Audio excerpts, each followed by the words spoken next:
Hello, everybody. I am Chaplain Stephen McDermott. I'm here once again with Chaplain Daniel Claypoole he's a Family Life Chaplain here at Heidelberg Chapel in Wiesbaden. And we've been talking about different areas of family life, how family life has been affected by COVID and things like that, and for spouses and then kids. So one of the things I did recently is I did a survey, good old Survey Monkey. I did a survey with my soldiers, and I kind of suspected this, but when I saw it there, in the statistics, the amount of time that my soldiers are in front of a computer monitor of any kind, whether it's a government computer, their personal computer, their mobile devices, they're playing video games or Netflix or whatever it is.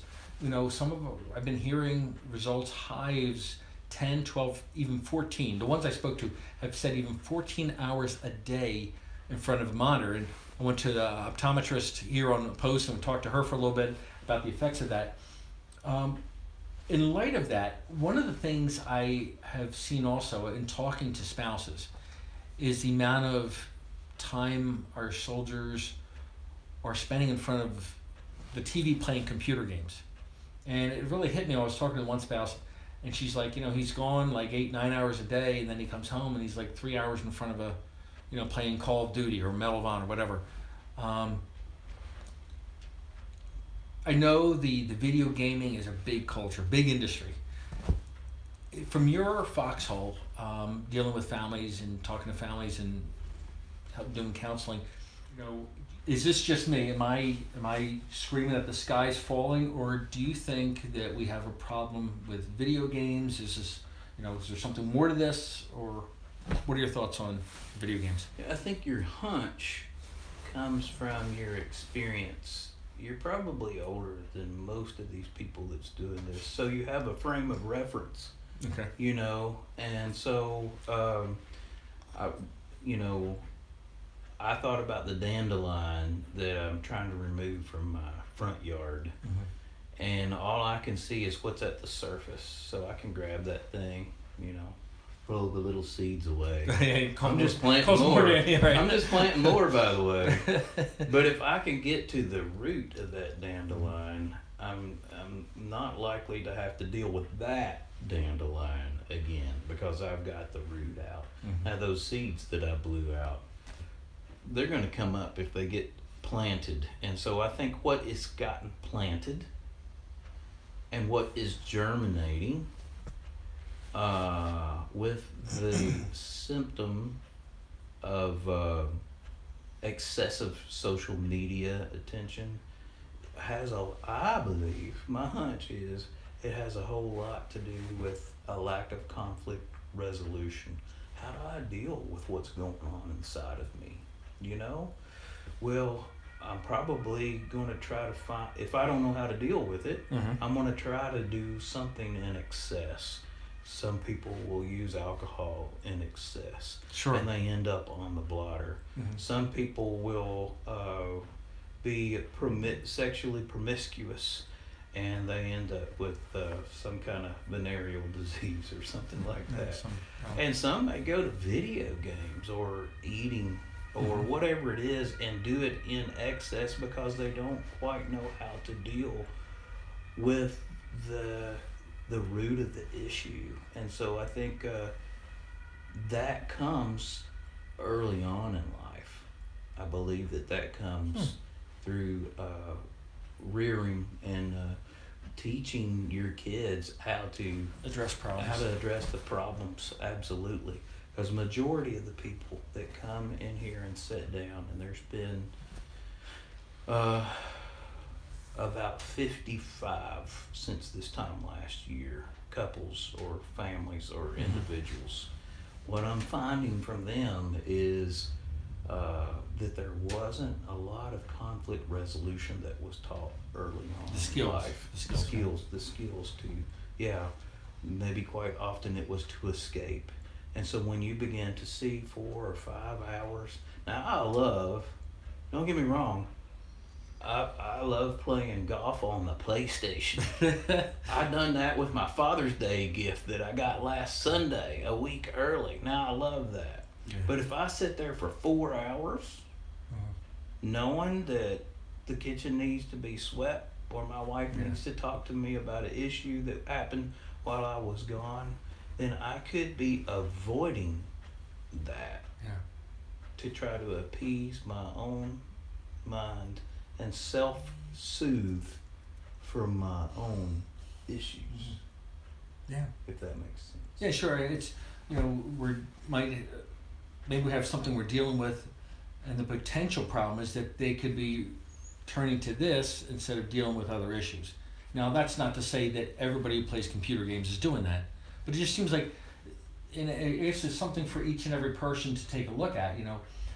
Am I spending too much time? Am I avoiding other responsibilities that I have that I should be doing? And it's not. I like what you said. It's not just video games. I mean, we could be turning to other things that, in and of themselves, are neutral. They're not good. It's just they're neutral. I mean, they might be good, but we take it to an excess. I remember my days in the seminary. Somebody got me hooked on Age of Empires, and boy, that had control over me. I played that all the time, and I would play for hours and hours and hours. And then when I get done, I'd shut my eye, try to go to bed, and those phantasms, those images are still going through my head of. I never was into those first-person shoot-'em-up games like they play now. I like the strategy games, collecting wood, collecting stone, all that stuff. And it really, it engaged different aspects of my mind than other than just shooting up. But I really, what you're saying really hits home to me. It's like, it could be anything, and we could just latch ourselves onto anything. And for each one of us, we have to make that determination. Is it too much? When is it too much? When is it becoming a problem? But if I'm married, now that's an extra layer of questions I have to ask. Is it taking me away from my spouse? Because, I was saying before to Chaplain Claypoole that the number of soldiers who spend, so much time at work and then come home and then they spend hours playing the video games, they're really taking away from their spouses or their children even. And we emphasize selfless service. Mm-hmm. And here lately, I've been talking to a whole lot of people about selfish service. And so selfish service is quite different than selfless service. Selfless service is something we hope that we're doing as a soldier and with our leader competencies to thrive in the context that the military has put us in. But oftentimes we'll go home and we'll practice selfish service. And I think that's part of what you're talking about. It's you got to be aware that you are responsible for more than just yourself. I remember I was a single man for 29 years, and I'm 40 something now. I think 45. I'm starting to get older. Can't remember exactly where I'm at, but but for over a decade and a half,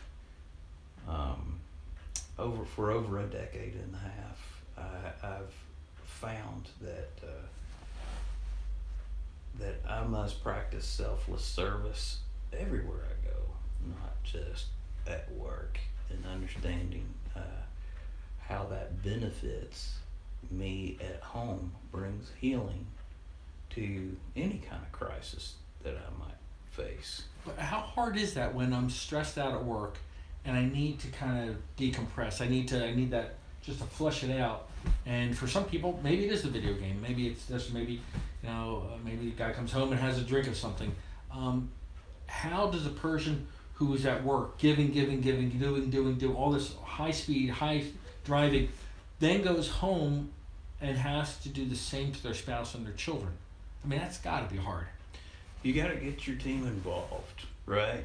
I mean, are you a one-man army during the day and then a standalone entity when you're at the house? You may not be married. You may not, you could be a single soldier, but I'll bet you've got a family that you associate yourself with.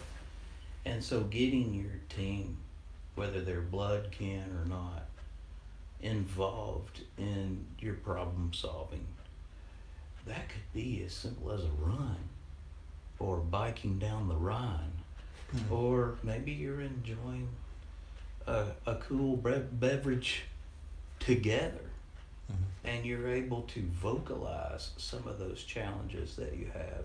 Now you got your team together. You're not trying to Rambo it yourself. If I could use that as a verb, it's really a matter of getting your team together, because more than likely what you were experiencing isn't altogether unlike what the others on your team is experiencing. I say team in terms of family, but they may not be your immediate family. They could be in your barracks. They could be a part of your congregation. You're spending a lot of time with them, or yeah, they're probably going through something very similar in a different way. That transparency, and we talked before about holding the spiritual mirror up to yourself. That spiritual mirror means I'm seeing myself for who I am, not sugarcoating it, just like, this is who I am, this is who God sees me, and that's who I truly am. And to take that person, that real person, and to be transparent to my spouse. And circling back on the video games, somebody suggested when I was asking, like, are you spending too much time? How do we know if you're spending too much time playing video games? Maybe an act of transparency. You just ask your spouse. And I challenge people that maybe you just go home and just say, hey, do you feel I'm playing too much? That might be I think that might be the first step. I look back, and now my time in the seminary when I was like hooked on Age of Empires, and I really, really like that game a lot. I look back now, like, yeah, I probably went overboard with that. And there were a couple times playing for hours on end. I couldn't stop and save it. I mean, I could have, but I couldn't. I just got to keep going. It's just part of my personality. I got to make sure I win this battle. And then after playing like for 5 hours and I lose, but God, it would just put me in such a foul mood for the next like 2 or 3 days, wasted time. But again, I maybe that's a good way of going forward. First of all, just ask your spouse, how do you feel about it?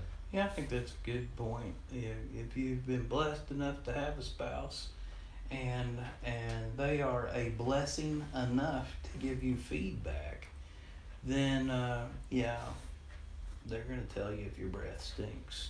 They're going to tell you if your actions stink. And if you're wise, you'll listen.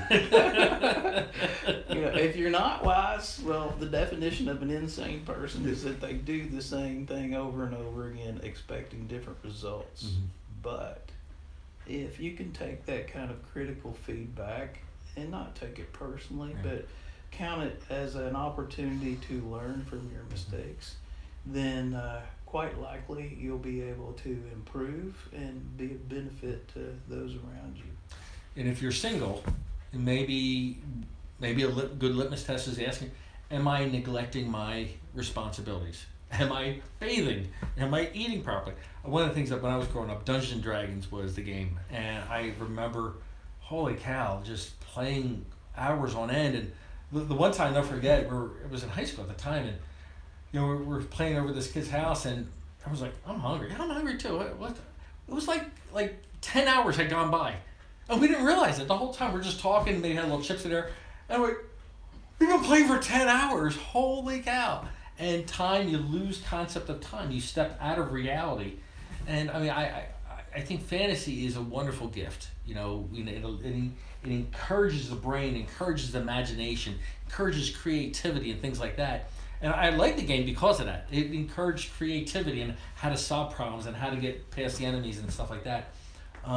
But again, maybe for a single person, you ask the question, am I neglecting activities? We used the example Pepsi back in my days in seminary, physically, emotionally, psychologically, socially, intellectually, and I like to put the S there, spiritually. So you look at the well-rounded person, he's got Pepsis going on. Now he's tracking in Pepsis. And we have to look at it. Am I hitting at all different levels? Am I physically working out? Am I doing my studies? Am I reading? Am I socializing? And if I start neglecting one area of my life in that area, then I'm not growing in that area. I'm not being a well-rounded person. And I think maybe that's a question that an individual can ask, whether they're married or not. But they can ask themselves, am I neglecting something? For myself, I know there's certain days of the week I try specifically not to go on my mobile device, unless I have to answer something. But like any Facebook or anything like that, just put push it out, and that's hard. It's, you know, the fasting, our Christian discipline of fasting. That's hard to do, and if it was easy, then I don't know. I guess maybe the harder it is, maybe the more I'm attached to it, and that's why it's a good litmus test for me to stop. So it might be another piece of advice for somebody asks a question: can you go a certain day of the week and not play? Maybe can you go 2 days a week and not play it? Yeah, a good litmus test for something that you're addicted to is, you know, you can ask yourself, what's got a hold of me that I can't let go of? You know, if it's video games, has it got a hold of me? Mm-hmm. Well, maybe, if I can't let go of it. And so, why can't I let go of it? Why am I even asking myself that question? Mm-hmm. We were talking about the video games, potential video games, and again, just to reiterate that, you know, not everyone has a problem, but it's up for each one of us to ask ourselves the question: is it becoming a problem? Is it taking away from my family life, my wife, my husband, my wife, my children? Is it taking away from the normal interactions that I have to do during life? And maybe that's a good litmus test. Can I stop playing video games for a couple days? And how does that work? And if you can, praise God, then it doesn't seem like it would have that much of a hold on you. But whatever the case might be, we really need to make those checks with any point of our lives. You know, is something that has a power over me that where I become a slave to it. So, again, Chaplain Claypoole, thank you so much for your time, and I really appreciate you taking time out of your busy schedule. And again, if you need to, you're a wonderful man to talk to. We thank you for your time, and God bless you and all your loved ones. God bless you.